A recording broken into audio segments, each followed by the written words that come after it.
Hi, and welcome to The Parent Equation with me, Aisha Murray, the podcast series where working parents share their unique stories of raising a family alongside their career. From complete career changes to parental rights, from IVF to single parenting, each episode is inspiring, and I'm so grateful to all my guests for being so candid. Parenting isn't easy, but we're all in it together.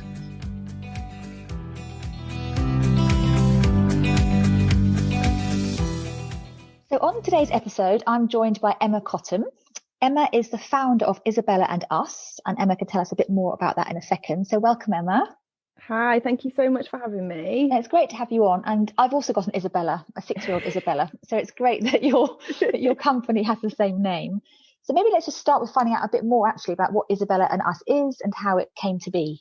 Yeah, of course. So I started Isabella Us in January 2018 with a 4-week-old baby who was called Isabella.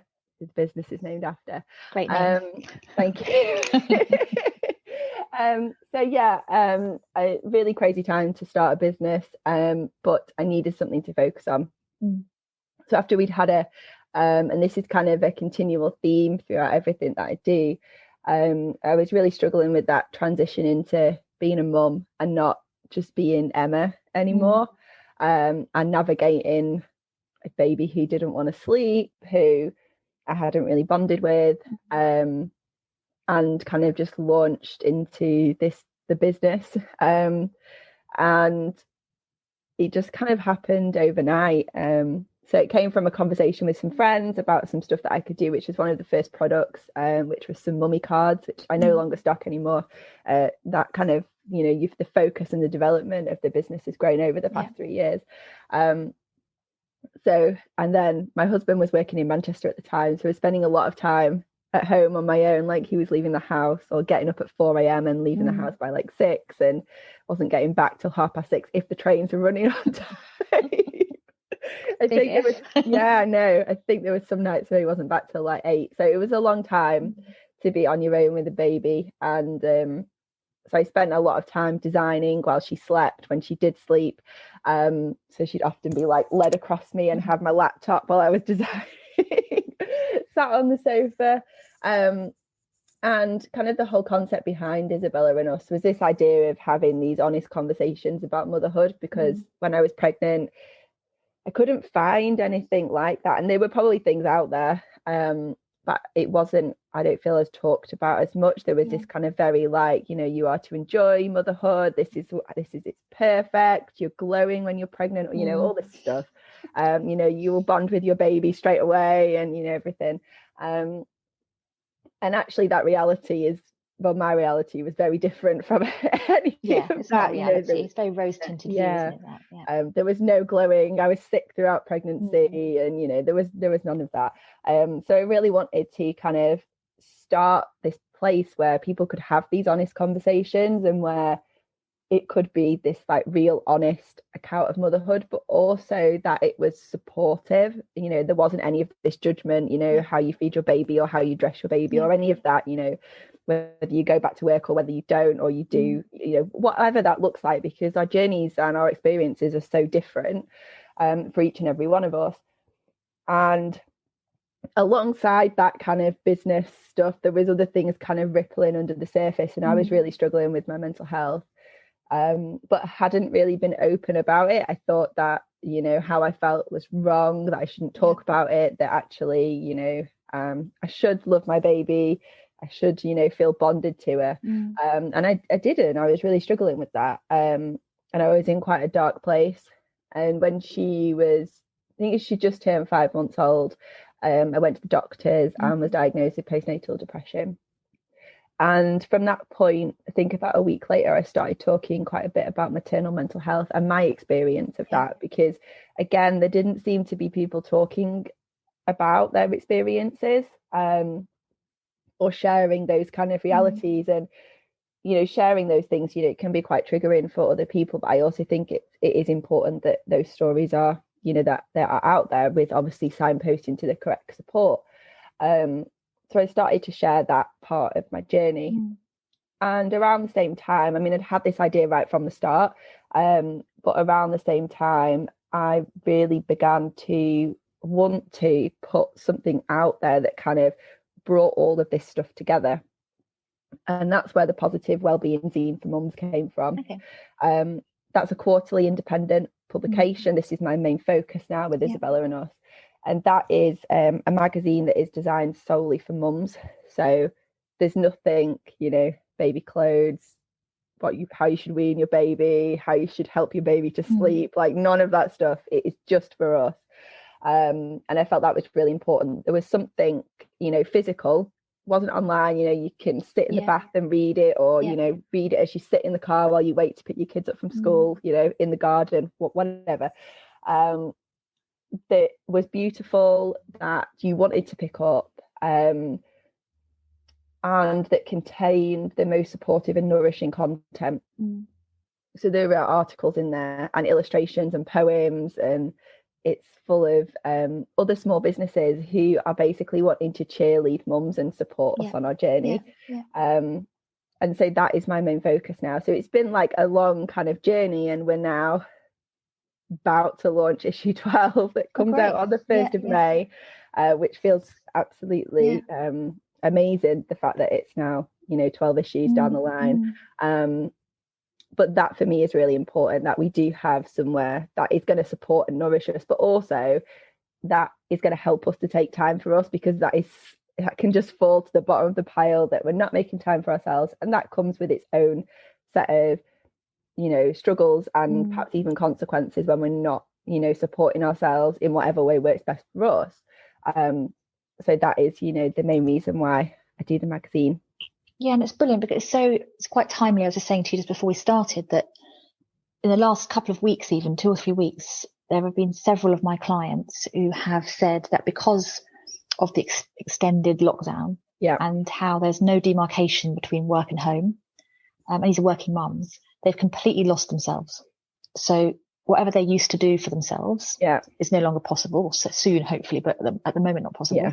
So it ends up just being in the same house, doing the work, doing the household chores, looking after kids, all becoming this massive sort of mix, and they're gone. They just lost themselves entirely. And so I've been trying to work with them to say, okay, how do we establish sort of boundaries and protect space for certain things that you do? So what are your experiences with Isabella Us and with your own personal sort of story of how we can start to find ourselves again? I think it's really hard, isn't it? And I think it's a journey. And I think, after I'd had Isabella, I was like, right, I need to, bounce back. I mean, what even does that mean? I need to be the same version of myself that I was before, and actually that's not true, and that's possibly in most cases for me was going to be impossible. I'd worked as a teacher, as a program leader for a course for a couple of years before I had Isabella. I was very career driven. I worked a lot, long hours,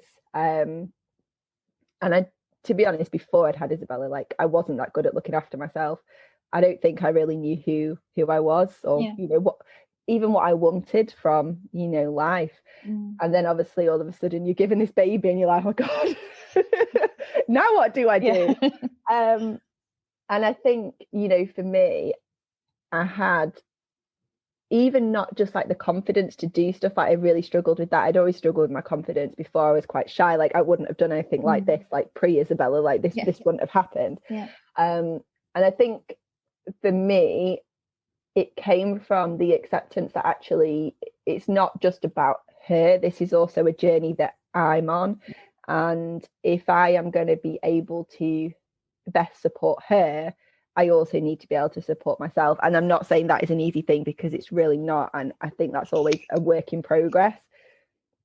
Some weeks I can be absolutely great at looking after myself, and I get on that spinning bike, I go for a walk, I use my essential oils, and then other weeks like that just doesn't happen.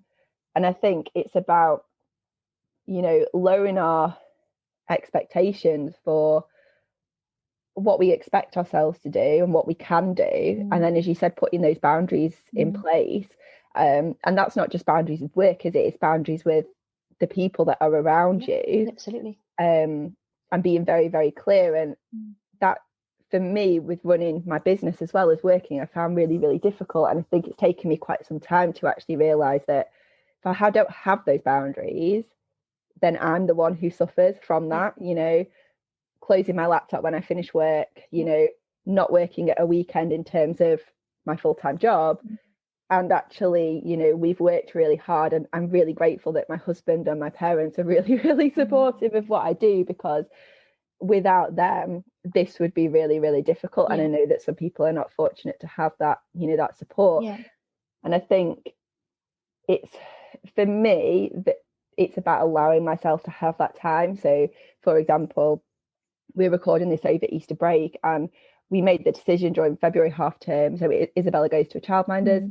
That actually she would go during half term. Like normally she's off with me, but actually if she goes to the childminders, which she's going to have the best time because it's one of her favorite places to go, that means that I have time to focus on my business, which then means she can have me at the weekend or in an evening, and I'm available and present for her.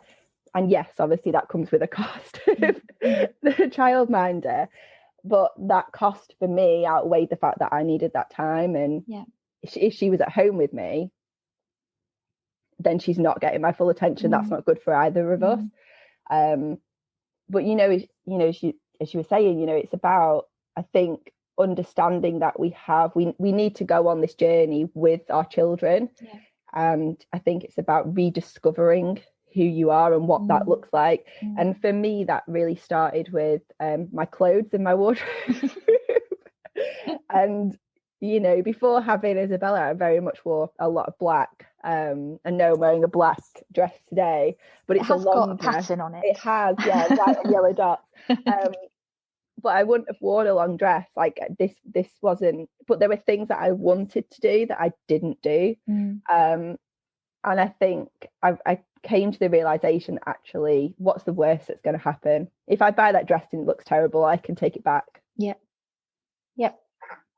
And I went and got my nose pierced 2 years ago. I'd wanted to do it since I was 16. Yet I waited like however many years because I was worried that it was going to look ridiculous. And actually it got infected and it was terrible, but it's still there. It's still there now. It's still there. And it's not infected anymore, just to clarify. And like getting a full fringe cut again, like it took me a long time to do that. And that only happened like two and a half years ago.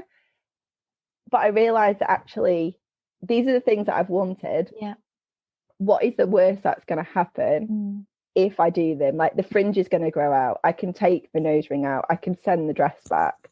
But I think all of that stuff kind of happened because I was having that coaching, and it was business coaching. Like it wasn't, you know, self-development coaching. I think when your business is so entwined with everything that you are, it becomes part of that journey. And I think it comes to trusting that journey and where you are now, and that you can move forward from that. And I say this from a place now that, you know, I've spent 3 years, you know, trying to work out who the hell I am and, you know, what I stand for. And I think it's okay to not know. If you're in that place where you don't know, that's okay. You know, then you can put things in place to work out, you know, who you are or who you want to be.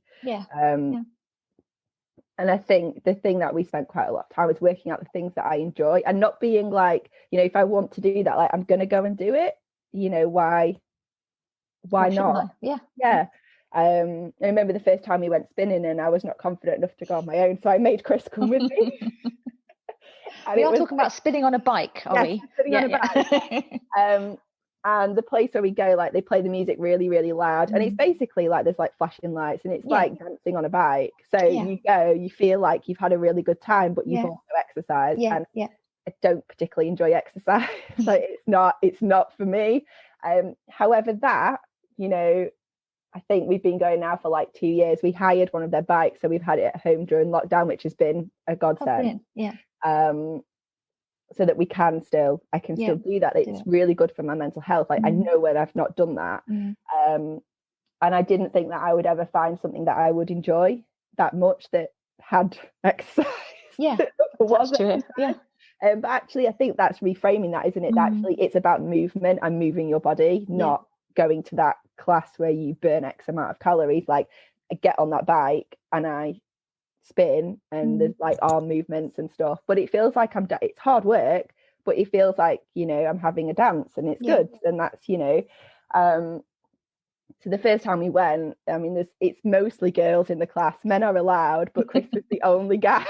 He's hidden in the dark and the flashing lights, probably. Okay. But he came with me, and then from that first time, like, I was then able to go on my own. So, you know, if there's stuff that you're struggling with, like, ask for that support. And I know, you know, we're in a context now where that's very difficult, and you know, for most people, you know, we went into that first lockdown, like our support networks were completely stripped overnight. And you know, I remember calling my mum and like crying down the phone, like, I need you to have Isabella. I know you can't, but I just need some time. So, and I think in that context, you know, it all comes back to, for me, like lowering our expectations and just doing what we can when we can. You know, done is better than perfect. If things don't happen, they don't happen. And I remember having a conversation with somebody, it was before Christmas. I was recording for my podcast, and I pushed and pushed back the date because I just couldn't fit it in. And I was, you know, when I was on the call, I was like, I'm really sorry. She's like, don't apologize. Like, this is not urgent. Yeah. And of course. She's like, this is not urgent, you know, this will happen when it happens. And I thought, do you know what? That's a really good way of thinking about it. Do I need to do all this stuff now, or actually can it wait? Is it urgent? And I thought that's really, you know, it's just changing and reframing it, isn't it? And I thought that's so, like, can this wait? Well, yeah, it can wait. Like, no one's going to come to any harm if we leave it for another couple of weeks. Like, it doesn't matter. So yeah, and that's what I encourage actually people to do when they talk to me about things like exactly as we're talking about now, is every day just look at what you need to do, what you could do, and what you just don't need to do. And actually, when you just write it out, stuff that's on your mind, you think, actually, I don't need to do that. No, it's not today, not tomorrow, maybe not even for 6 months. So I'll just take it out of my head and put it on a later pile, and that's fine. That doesn't matter. It's not, you know, as I say, what's the worst that can happen with these things? And there's no rush, is there? You know, I think we are in a time now where we have the ability to kind of, you know, there are always going to be expectations, maybe from work, maybe from your business, or from your, you know, your family, but actually we're in a context now where actually we can look and see, actually, I was doing all this stuff before, like, what is there any need to do that now? You know, I remember us filling our weekends with so much stuff because we were like, oh, we need to get all this done now, like, it's the weekend, we have to do it. And filling my half terms with so much stuff, and then going back to work and being like, I actually feel like I've had a rest. And actually, you know, that was what was so good about Christmas, because you had that day and then you could just kind of, and that's, you know, for some people obviously that, you know, it didn't work and wasn't right. But I think the fact that there hasn't been all those expectations or pressures, you know, that you have to go and do this, or you feel like you have to say yes to whatever it is, that party, that baby group, that whatever it is, actually that's been taken away because you can't. You just couldn't do it. No, and if you're using Zoom for free, you got 40 minutes, that's it. That's all you need. Actually, again, that's all you need. So how do you think it's then gonna, because yes, we haven't had pressure to do anything for, feels like, well, almost, it is a year, but there's been ups and downs, and we have been able to do stuff and we haven't, but certainly for the last few months we haven't been able to do anything really, so the pressure is off. But now, with things going back to some kind of normality, that pressure is going to start eking back in, isn't it? Because things are going to start happening. There'll be more parties again. There'll be events that we should, and I hate the word should, but I'm going to say it because that's what we all feel. We should do this and we should do that, but we shouldn't actually do anything we don't really want to do. No. How do you think we can, I suppose, manage ourselves and not allow the pressure of doing everything to creep back in again? I think it's about having those honest conversations, isn't it? You know, I have a friend who had a baby during lockdown, and she's been very clear about, you know, we're not going to do anything until we feel comfortable. Like, this is where we are at. And I think it's about taking those small steps with what you feel comfortable with, and you know, having those conversations. And I know those conversations can be so difficult to have. You know, I'm sure that many of us have had those conversations about, you know, who's coming for Christmas, who's doing this, birthday parties, etc., etc. I think it's just about taking it at your own pace. And if someone isn't going to understand why you are doing it that way, that's on them, not on you. And you know, I'm sure that there will be lots of little maybe discussions, maybe heated discussions about why people do and or don't want to do certain things. But we are all entitled to do things how we feel comfortable with. You know, we have to protect our own mental health as we readjust back into this. It will take a massive period of readjustment for everybody. And I think, you know, do take those small steps, do what you feel comfortable with, and then, you know, take it slow. There's no huge rush, you know. This is speaking from a person who hadn't been in a shop for months and months and months. And, you know, Chris does the food shop, very, very lucky. He goes and does the food shop at a weekend, and he's done that since we went into the first lockdown, because I just didn't feel comfortable leaving the house and going to do that. And I think that I've only been in like 2 shops since before Christmas, and one of them was last weekend. So there's no, you know, yes, that means I buy tons of stuff online, which is probably really bad. Which is probably worse. Because it's too easy. It is really easy to add so much stuff to your basket. But also, you know, I think it's made me think about actually what was I going to all those shops for? Like, I didn't need to do that, you know, I don't need that stuff, or actually I can get it from there. Or so and so, like my mum went and bought me a frying pan yesterday because she was going to the shop. I know it's a really random thing to buy, but we needed a new one. She was already going to the shop, so I just said, can you just get me this? And it's not always a frying pan, obviously, other things as well. Other kitchen utensils are available. But if she's already going, then, you know, that's fine. So again, I think it's about asking for that support and just taking it slow. Like, there is no rush to any of this. I know when I went back to it, so obviously we've been teaching from home since before Christmas. We've been doing like bits online and bits on site, and going back, you know, we had a week where we had to go back in. We're only expected to go in for one day, or, you know, just to reorientate ourselves to being on site, set up our classrooms, etc. And I went in for that one day. I was so nervous about being back on site. Now, I've worked there for like nearly 9 years. Like, I know what the building is like. You know, it's, you know, there wasn't any sort of uncertainty with that, but I was really anxious about going back to being at work. So we made the decision after that first day. One of my managers was like, well, why don't you come in for another couple of days? You know, just do it, and you know, we'll put you on the list and it'll be fine.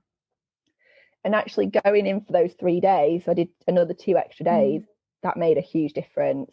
So I think it's, you know, doing it slowly, but then also, you know, maybe doing it a couple of times that you do feel comfortable with it. And, you know, I'm not going to be the person who's going to parties or any of that. Like, I'm not ready for that yet. But I think just taking those small steps with what you do feel comfortable with. And if you want to go out and party, go out and party. Then go. You know, go and do it. If that's what you've been waiting for.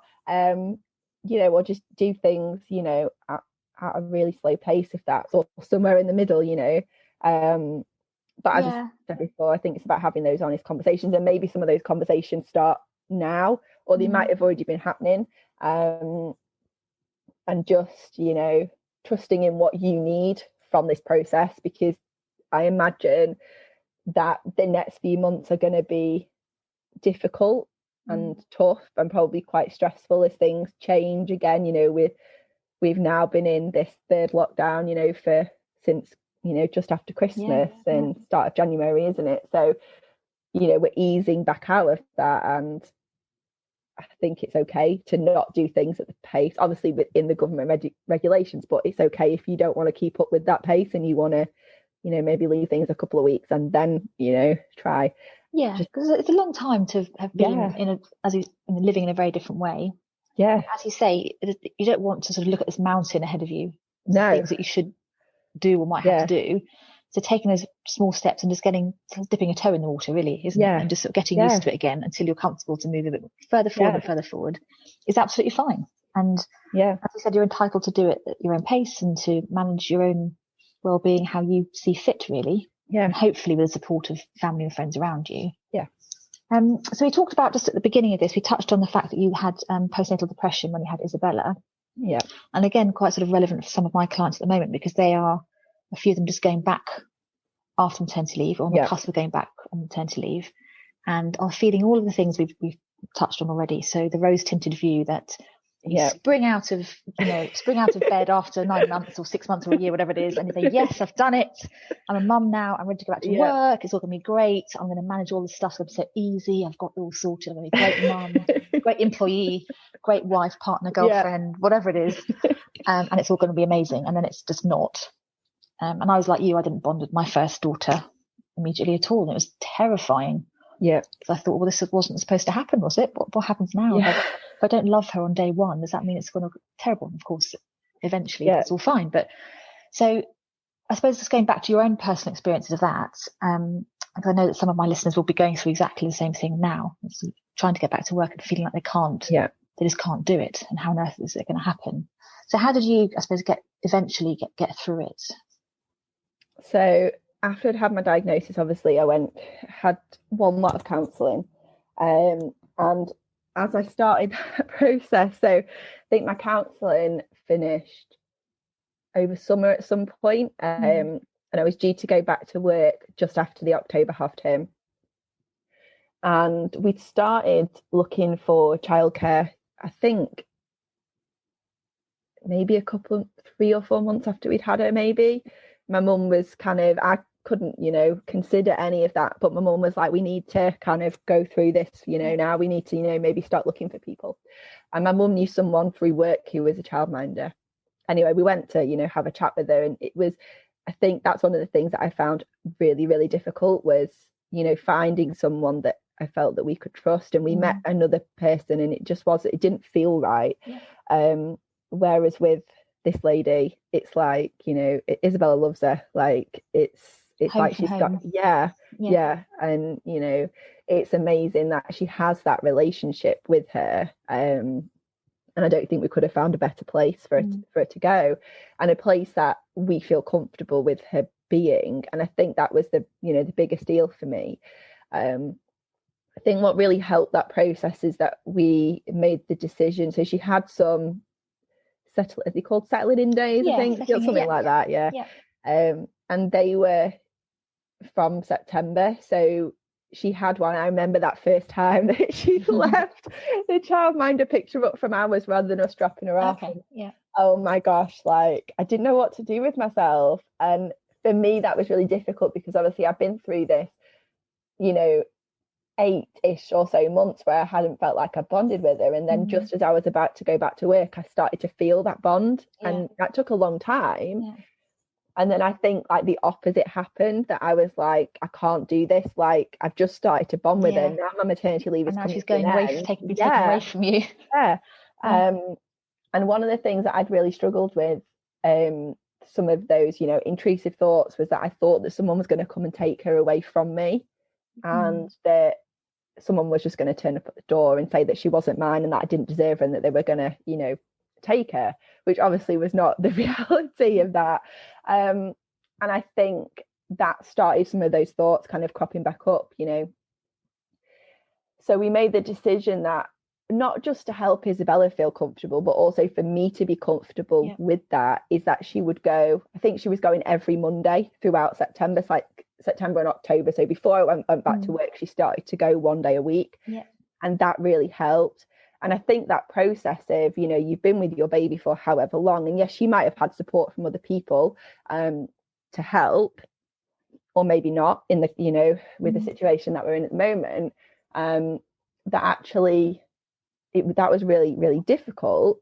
But having that kind of routine, I think it helped both of us. And I think, again, it's not just your child's journey, it's your journey as well. And, you've grown this baby for 9 months, and then you've spent however much time, and you are quite possibly the person who's there most of the time to care for them. And then all of a sudden you're going back to work in whatever capacity that looks like, and you're not with them anymore. And I think that's quite a, it's another kind of emotional roller coaster, isn't it?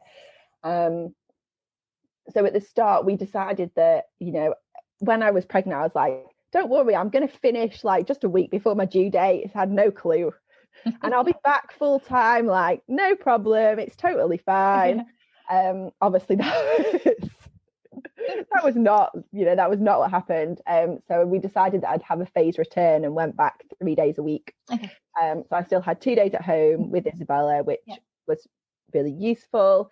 Also gave me 2 days to kind of still work on my business around her, so she's still quite small. And I had 3 days at work, and she was going to the childminders on those 3 days. And I remember going back in on that first day, and like I had no clue, like, you know, I was going back into this job that I've been out of for a year, nearly a year, that somebody else had been doing. Thankfully, the person who'd used to do the job before me, they'd stepped into a different role, but I'd picked up my role while I was on maternity leave.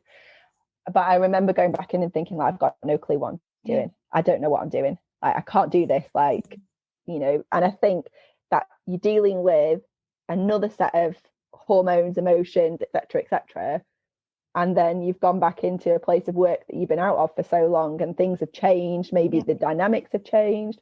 There was a new manager, again, didn't really know her, so everything had kind of, you know, changed. And I think it took me a good few weeks to feel comfortable and to build up my confidence again. And there were probably tears, there was, you know, all sorts of things. And I think at one point we were like, I don't think I can do this. I think maybe I'd need to not work. And I remember us having those conversations, that me and Chris having those conversations, that I couldn't, you know, I was feeling so unconfident. I don't even know if that's a word, but that's how I was feeling. Like I was feeling like I wasn't good enough at my job. And I think I probably made a few mistakes, and there was, you know, I think that's all part of coming back into, it's essentially like having a new job, isn't it? Apart from, you know, some of the people who you've worked with before. Yeah, because before you went on maternity leave, were you confident and happy and settled in a job? It was all as it should be. Everything was fine. Apart from I was absolutely exhausted with being sick. Take that out. But I was confident in my job. Like I knew what I was doing. I ran a really successful course, and then, you know, you come back a year later, and I think also for me, like there was these new students who I'd not actually started the term with. So not only did I have to work out what my job was now a year later, I also had, you know, 2 new groups of students who I'd never met before. They had no clue who I was. And that, you know, you've got another 40 people that you have to build a relationship with. So that was difficult. But I think that transition of 3 days really, really helped. However, it did, for me, that process of going back to work kind of spark another need to self-refer for mental health support. I don't know if that's something I've talked about very much, like publicly with Isabella Us, but that probably was worse than the initial postnatal depression diagnosis. But I knew that actually I needed to get some help. So I think I self-referred possibly about November time, and it took a lot longer then to get the support, because obviously when you're in your first year of motherhood, you get the support. But I was coming up to I was coming up to the end of my first year. I think I actually had the first kind of consultation on Isabella's birthday, which like, you know, it's probably not the best day to be having those kind of conversations when you're not feeling in a great place. But I think that counselling, I think that started like at the end of January, early February, and I definitely needed that, because going back into work definitely brought up a whole other set of emotions and feelings and thoughts that actually I needed to kind of deal with. And then I went back to work full time in January, so after Christmas, and I think I wasn't in a much better place, but I felt a bit more confident at what I was doing. And I think with everything, you know, as I said before, this is a journey that we're on, like, and it's taken me a long time to realize this, but actually you can't expect to go back after you've been off for a year and know everything. And, you know, you have to have that time to settle in. And, you know, if you've got those keeping in touch days or whatever they are, like, use them. I think I only used, is it 3 or 5 that you get? I didn't use all of them, but I wish that I had done, because actually they're really important to help you, that's the whole point of them, isn't it?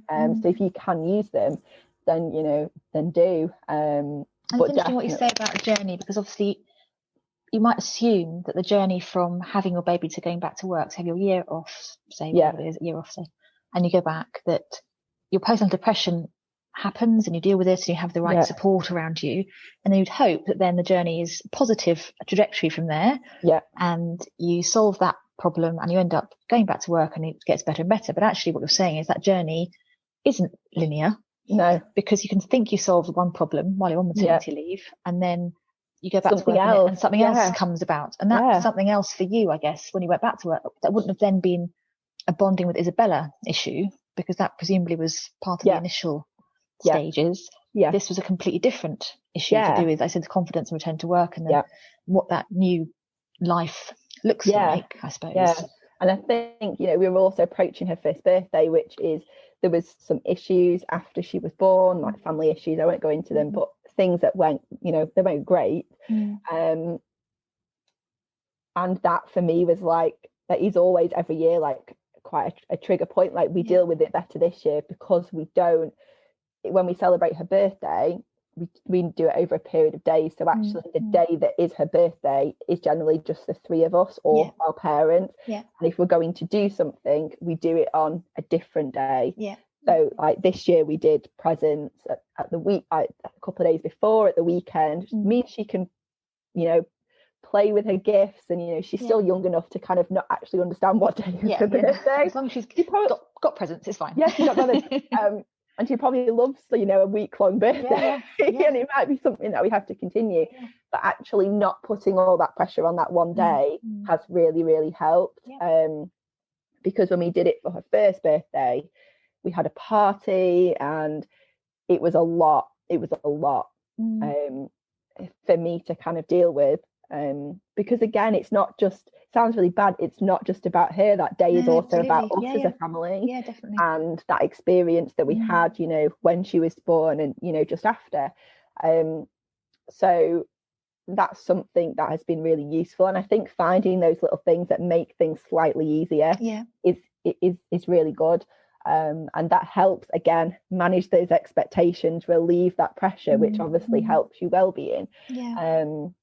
It's interesting to birthdays. So I was talking about this with my husband this morning, because you assume, again, with children, you're talking about your daughter's first birthday, and that they want a party and they want the presents, and that's what you do for a child. And it's pressure on us then to create this day and to organise it and to spend all the money and all the things that come along with it.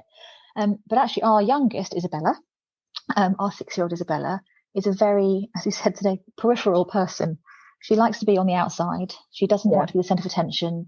She's quite happy observing from a distance and will get involved with little things, but not being in the mix, which, unlike my older daughter, who is always in the mix.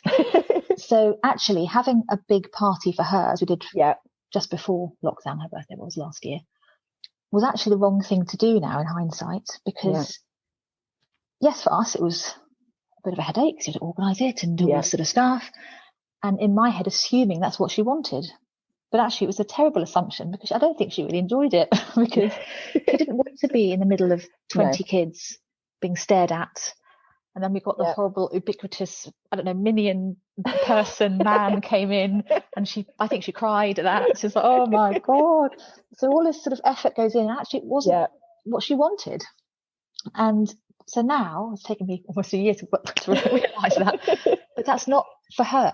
And she is an individual person going on her own little journey, and for her, it's 2 friends having a pizza at home will be absolutely perfect. Whereas the older one will want the big pomp and ceremony forevermore, I imagine. So I think, as you said, it's the accepting what everybody needs, making it easier for everybody involved in that equation, whether it's parent, child, grandparents, friends, whatever, and just being fine with that and thinking that's okay. It works for them, for us, and we'll just do it our way and not be too worried about what we should do, what expectations should be. Yeah, definitely. I mean, obviously this year was very different, but and she was turning 3. Like, I don't really think she knows. Yeah, but quite yet. She was quite happy. We've got zoo passes, and you were able to go to the zoo at that point. So we went to the zoo, and she absolutely loves that. And she got a toy in the shop afterwards. She thought it was the best thing ever, and she didn't need, a party with loads of kids and loads of people, like she was quite happy just to do that. And I think that will probably be something that we take forward from this, is actually that time is our time, and there might be, our best friends, might come with us or do something with us, or we'll see, grandparents and stuff, but actually the rest of it, we don't really need that, and I think it's fine to say, actually, at this point we are protecting our boundaries, our well-being, and what our child needs, because she finds that, as you're saying, like, so overwhelming, and that has a knock-on effect, doesn't it, with then like bedtime and that routine, that actually, not having those things is actually more beneficial. And I guess, as I've kept saying, it's this journey, isn't it? And you learn as you go along. Like, we can't expect to know everything about our children, about ourselves, about being a mom, being a parent. We learn as we go along, and there's not a handbook, so they don't come with a handbook. I remember if there was, it'd be very rose tinted. That there's no, and they're all so different, aren't they? And I think, people can say, this worked for me, that worked for me, etc., etc. But actually, your child best, and if that might not work for them, we were told by so many people, put her in the cot, she'll go to sleep, put her in there every night. It didn't work. She didn't want to sleep in it. And we've co-slept now for, just over 3 years. That's worked perfectly for us. And obviously people can be really judgmental about that, but actually it works for us, and it means we all get sleep. And for me, that is the most important thing. And I can't imagine at 15 she's still going to put her sleeping out of bed. So I'm going to make the most of it while you can. And I think, we trust that is what she wants, and at some point she will decide she wants to sleep in her bed. And that we will make, will be part of that, change and development when she says she's ready for that. And for now, I will enjoy cuddles at night and kicking me and pulling my hair, but I will, make the most of that. And I think for me, that like bedtime, people have these bedtime routines, don't they? Do bath, do this, do that. And for us, that's never worked. Like, it's, bath before bed is like the worst thing in the entire world, I don't either. No, do bath before bed. No, bath is afternoon time when she comes back from the childminders, either my mum or Chris's mum, because they have some afternoons. Like, bath before bed is not it's not a relaxing experience for anybody. And again, that works for some kids, doesn't work for others. And I think, that's a process of learning, isn't it? And actually deciding what works best for you as a family. And if some things don't work, then change it up, try something else, and don't be afraid to, do that. Just before we are going to run out of time, but there's one thing I really wanted to ask you about, because all these things always go on and on, happily go on and on, is you obviously full-time teacher, and you run Isabella and Us. So that's a different version of what it was to start with, and you have a young child. So on paper, it's you're doing everything. So how do you, and we've talked about it already in this conversation about the boundaries and setting time for you, but is that just something, does it all work for you now, all these things happening? Do they all sort of work to a degree that you can sort of move forward happily with everything going on, everything on your plate? Yes and no. I think when people say, you do all this stuff, I think that people want some sort of magic thing that makes it all work, that makes the balance work. There is no balance, like absolutely no balance. And that's something that I used to think that actually, okay, I really want Isabella and Us to grow. Like, I need to put X amount of time in. I'm not putting enough time in. It's not going to grow, etc.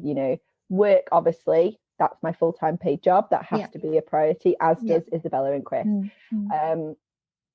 And I know now, after 3 years, actually, yes, I need time to run my business, but actually I know it's not going to grow as fast as I might like it to do, because I don't have that time and energy. We need my full-time job for income. That's what we live off. And I don't want to give that up. Like, I love that, and I think for us, we are very, very lucky, as I said before, that Chris is really supportive, that my mum and dad are really supportive. and that they give me time to work when they can. And obviously that's been mostly on Chris throughout lockdown. And without that, like, there's no way that I could do all of that at all. And we spent a lot of time talking, you know, do I give Isabella and Us up because I'm exhausted, I'm tired, you know, work is full on, being a mum is full on, and quite often Isabella is the person who suffers when I'm trying to do everything.